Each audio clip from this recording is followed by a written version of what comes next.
एक समय की बात है, एक खूबसूरत घाटी में एक तालाब के पास एक कछुआ और दो हंस रहते थे। लंबे समय तक वहां एक साथ रहने के कारण वे आपस में बहुत घनिष्ठ मित्र बन गए थे। हालांकि कछुआ बेहद बातूनी स्वभाव का था। वो जरूरत से ज्यादा बोलता था और बिना विचार किए बोलने लगता था। हंस अपने मित्र की आदत जानते थे, लेकिन वे उसे कुछ नहीं कहते थे। एक साल बारिश न होने के कारण उस तालाब का पानी सूखने लगा।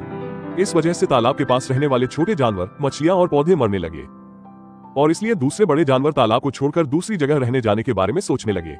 दोनों हंस भी वहां से उड़ जाने का विचार करने लगे और नए घर की तलाश में रोजाना इधर उधर भटकने लगे। जल्द ही उन्हें सुदूर जंगल में एक तालाब मिला जो पानी से भरा हुआ था।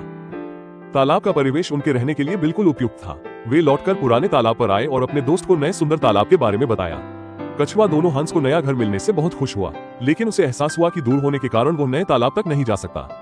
उसने उनसे कहा, मैं तुम्हारी तरह उड़ नहीं सकता, यह मेरे लिए बहुत दूर है। मुझे नहीं पता कि मैं यहाँ क्या करूंगा और मैं सूखे से भी नहीं बच पाऊंगा। हंस उसकी चिंता को पहले से समझ गए थे। उनमें से एक ने कहा, चिंता मत करो दोस्त, हमने तुम्हें नई जगह ले जाने का एक उपाय पहले ही सोच लिया है, लेकिन इसके लिए तुम्हें वचन देना होगा कि पूरी यात्रा के दौरान गलती से भी अपना मुंह नहीं खोलोगे। यदि तुमने ऐसा किया तो तुम्हारे जीवन को खतरा होगा। ये सुनकर कछुआ बहुत उत्साहित हुआ और उसने कहा, मैं बिल्कुल चुप रहूंगा और तब तक एक शब्द भी नहीं बोलूंगा जब तक तुम दोनों मुझे बोलने के लिए नहीं कहोगे। इसके बाद हंस एक मजबूत छड़ी लेकर आए और कछुआ से उसे अपने मुंह का उपयोग करके मजबूती से पकड़ने के लिए कहा। फिर उन्होंने छड़ी के दोनों सिरे अपनी चोंच में पकड़ लिए और उसे लेकर उड़ने लगे। उन्होंने कई मील सुरक्षित यात्रा की।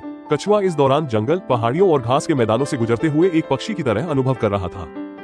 नए तालाब तक पहुंचने का रास्ता आखिर में एक गांव के ऊपर से जाता था। हंस और कछुआ जब वहां से गुजर रहे थे तो नीचे के ग्रामीणों ने देखा कि आसमान में दो हंस के साथ कछुआ उड़ रहा है।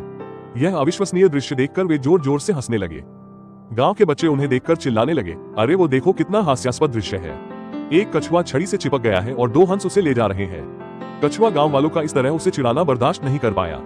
वो बहुत अपमानित महसूस करने लगा। अपने बातूनी स्वभाव के कारण उसने उन्हें अपनी परिस्थिति समझाने के लिए बोलकर बताने का निर्णय लिया और मुंह खोल दिया। लेकिन इससे पहले कि वो कुछ कह पाता, वो धरती पर गिर गया और उसके टुकड़े टुकड़े हो गए। दोनों हंस चाहकर भी अपने दोस्त की मदद के लिए कुछ नहीं कर पाए। वे कछुए की मृत्यु पर बहुत दुखी हुए और भरे हृदय से अपने नए घर की ओर उड़ गए।